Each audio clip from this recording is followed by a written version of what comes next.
3 kilometre போங்க.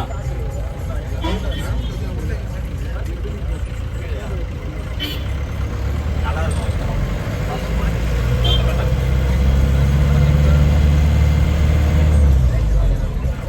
ஓ rush அந்த அளவுக்கு இல்லை, அதனால அலோவ் பண்ணுறாங்க. நீங்கள் வந்து காலையில் வந்து ஃபாரஸ்ட் வந்து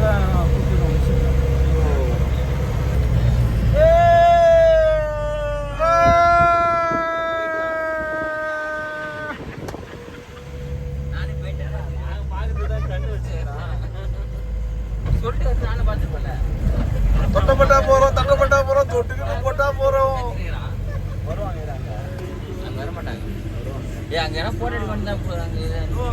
பாயிண்ட் அங்கே நிப்பாட்டில் நான் போய் வரும்போது எடுத்துவோம்.